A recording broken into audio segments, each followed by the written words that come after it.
Olá, estudantes! Estamos de volta, professor James de Matemática, para mais uma dica legal para vocês envolvendo questões do Enem e agora tratando de geometria plana.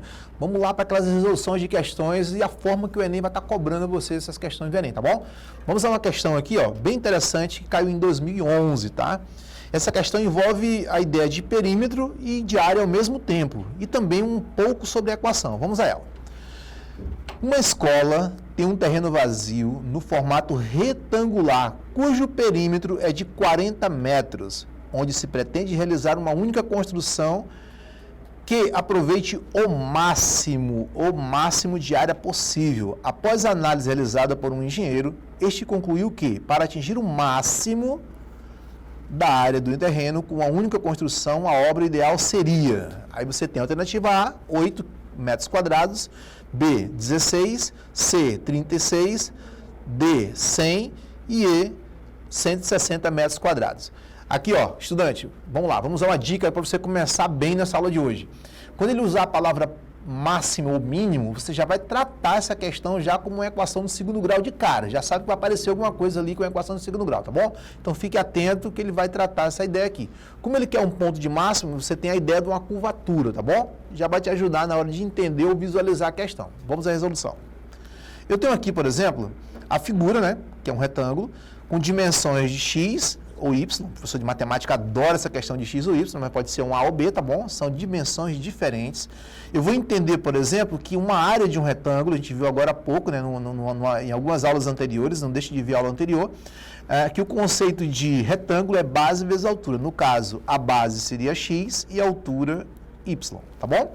Professor, mas a informação que ele dá pra gente, ele não dá nem x nem y, ele dá uma ideia de perímetro. E perímetro é a soma dos lados de uma figura, né? O que isso vai ajudar? Vamos lá. Se eu somar todos os lados, lembrando que aqui também tem x e aqui também tem y, ao somar os quatro lados eu vou obter, ó, a ideia do perímetro. E lá no problema ele diz que o perímetro é igual a 40, tá bom? Vamos lá, fazer o somatório, eu vou obter o quê? Ó? 2x mais 2y é igual a 40. Estudante, quando você se deparar com uma situação como essa, onde o primeiro membro e o segundo membro são valores iguais, ou seja, divisíveis por um número comum, nesse caso aqui, o número 2, divide e simplifica teu cálculo, né? Se você puder fugir desse cálculo grande, é melhor. Então, ao dividir por 2, né, em ambos os lados, ou colocar o 2 em evidência, você tem duas opções de cálculo aí, ó. Você pode simplesmente cancelar esses valores, ó, colocando 2 em evidência, ou simplesmente lá em cima, dividindo tudo por 2, ó, aí fica a sua escolha, tá bom? Se dividir por 2, eu vou cair aqui, ó. Se dividir por 2, eu vou cair aqui. E se dividir o 40 por 2, eu vou cair aqui, tá vendo? Ou seja, você tem duas opções, que é colocando 2 em evidência, ou simplesmente dividindo toda a equação por 2, tá bom? Se eu isolar o x ou y, é uma escolha sua, tá bom? Na hora do cálculo, eu isolaria ou x ou y, fica mais fácil o cálculo e fica a dica para você. Se você isolar o x ou y, você já começa a ter uma variável para poder substituir na tua equação, tá bom? Vamos a ela. Ao substituir a equação, o que vai acontecer? Ó? Eu vou ter a minha área correspondente, e nesse momento o meu valor de y corresponde a 20 menos x. Então, quem é y aqui no problema? Y agora corresponde a 20 menos x. Professor, aquele famoso chuveirinho, né? Chuveirinho, x vezes 20 e x vezes x. Então, eu vou obter o quê? Ó? Menos x ao quadrado, organizando essa equação, né? Mais 20x. Lembrando você que lá atrás eu tinha falado que ele buscava a ideia do máximo, né? Se ele busca a ideia do máximo, você tem uma equação de segundo grau presente aí, ó. Tudo bem? Se você trabalhar aqui o somatório dos valores, né? Você já ao encontrar o valor de delta, encontrar x', x', você vai obter o seguinte, ó, nesse cálculo aqui, encontrando delta, x', x', você vai obter x' 0 e x', 20. Professor, mas como é que eu encontro esse cálculo rápido, professor? Me dá uma dica aí. Gente, olha só, vamos entender o seguinte. Se eu pegar esse valor aqui, ó, menos x, uma maneira sem você precisar usar o Bhaskara, tá vendo? Ó, 20x igual a 0, você pode, por exemplo, colocar o x em evidência, tá vendo? Ou menos x, né? Vai ficar mais fácil.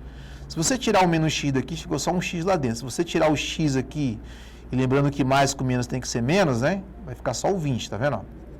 Igual essas duas equações, Isso quer dizer o quê? Que você pode igualar a equação 1 e a equação 2, ou seja, esse cara a zero, você vai obter um x' igual a zero, e o que tem aqui dentro, ó, igual a zero também, ou seja, x menos 20 é igual a zero, ou seja, x é igual a 20. E eu vou obter as duas soluções do problema. Professor, por que você falou lá atrás que tinha a ideia de máximo e mínimo? Gente, se liga numa coisa.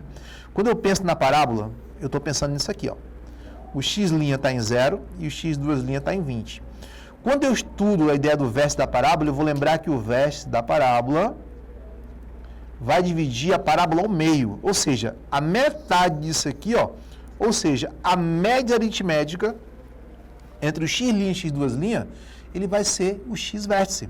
Então, o que foi feito aqui? Ó? Somou-se os resultados de 0 mais 20, chegou a 20 dividido por 2, e eu vou obter o valor de x, né?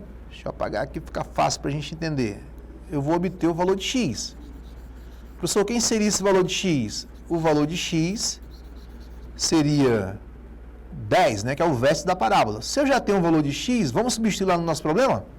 Se eu substituir o valor aqui dentro, eu vou obter o quê? Uma área de onde tem x por 10, 10 ao quadrado dá 100, 20 vezes 10 dá 200, não é isso? Lembrando que tem um negativo lá fora, né? Subtrai os dois valores, tá vendo? E eu vou obter o valor de 100 metros quadrados. Alternativa letra D, tá bom? Uma questão bem interessante para vocês aí. É uma questão de nível 2 no Enem, tá bom? Professor, mas essa questão assim, eu sou quase que obrigado a fazer ela na prova. É uma questão de nível médio, né? Não é fácil, nem é difícil. É uma questão de nível médio, porque ela faz duas inferências, chegando até a se pensar numa questão de nível 3, tá bom? Nesse caso, nível 2, tá bom? Vamos à próxima. Eu tenho aqui, ó, por exemplo, uma questão um pouco mais complexa. Essa aqui, estudante, volta para mim aqui, ó. Essa é aquela questão, se você puder, como é que eu posso falar assim, até meio equivocado a falar isso, mas se você puder pular essa questão, se você não dominar a geometria plana de uma forma bem legal, pula essa questão que é o nível 3, porém estamos aqui para praticar, tá bom? O Enem pode te cobrar essa questão no nível 2, uma pergunta um pouco mais fácil, mas essa está vindo no nível 3, tá bom? Você tem 3 inferências de cálculo para você diferenciar uma questão fácil de uma questão difícil. O que é válido nesse problema? É você entender que tem várias abordagens aqui que é para você estudar. Vai servir para outras questões. Vamos a ela. Um senhor, pai de 2 filhos, deseja comprar 2 terrenos com áreas de mesma medida. Importantíssima essa informação. Medida, um para cada filho. Um dos terrenos visados já está demarcado e, embora não tenha um formato convencional, como se observa na figura B, agradou ao filho mais velho e por isso foi comprado. O filho mais novo possui um projeto arquitetônico de uma casa que quer construir, mas para isso precisa de um terreno na forma de retângulo, no caso, figura A, como mostra a figura A, cujo comprimento é de 7 metros maior do que a largura. Olha só a informação. Se a largura vale x, ele é 7 vezes maior. Eu tenho 2 terrenos aqui que, em termos de área, são exatamente iguais, tá bom? Vamos à resolução. Olha o que nós temos de informação aqui, ó. Para satisfazer o filho mais novo, esse senhor precisa encontrar um terreno retangular cujas dimensões em metro do comprimento e da largura sejam iguais ou respectivamente iguais à anterior, tá bom? Então, vamos lá, vamos à resolução. Primeiro, eu vou desmembrar a figura B, tá bom? Em 2 triângulos, se você puder perceber aqui, ó, ele vai ser dividido em 2 triângulos e a fórmula do triângulo é a base vezes a altura, né? Então, eu vou chamar aqui esse primeiro aqui, ó, de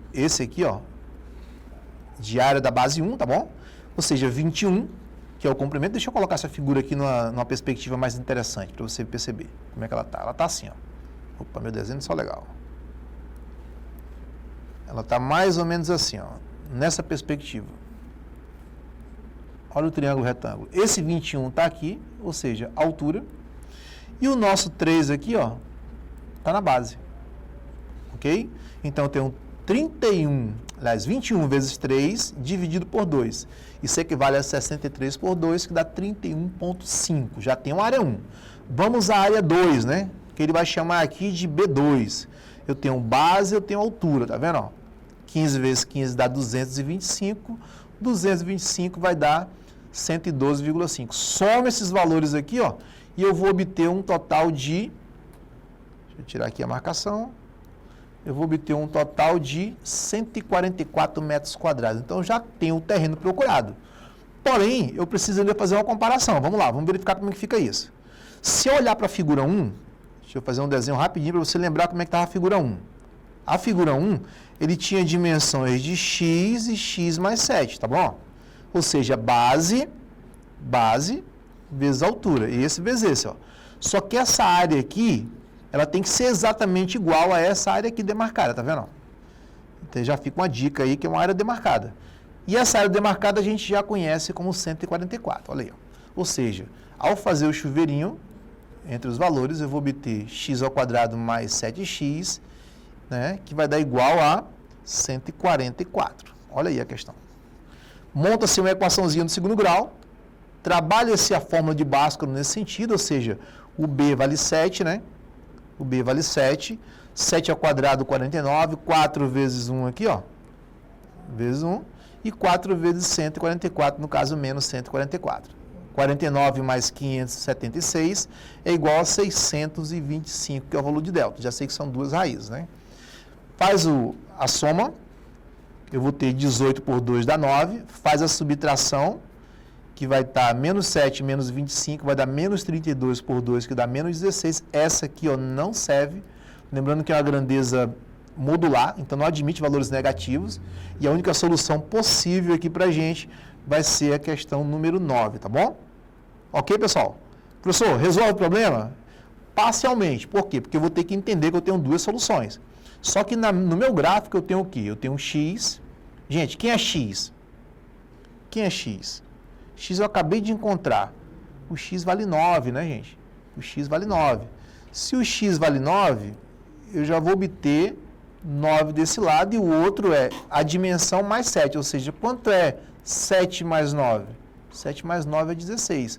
Ou seja, esse terreno tem 9 vezes 16. Se você multiplicar aqui para se tratar de um retângulo, né? Você vai obter 144. Então, a alternativa correta, letra B de bola. Ok? Duas questões aí de nível bacana para você trabalhar. Muito obrigado, estudante. Até a próxima. Pré-ENEM legal aí com vocês.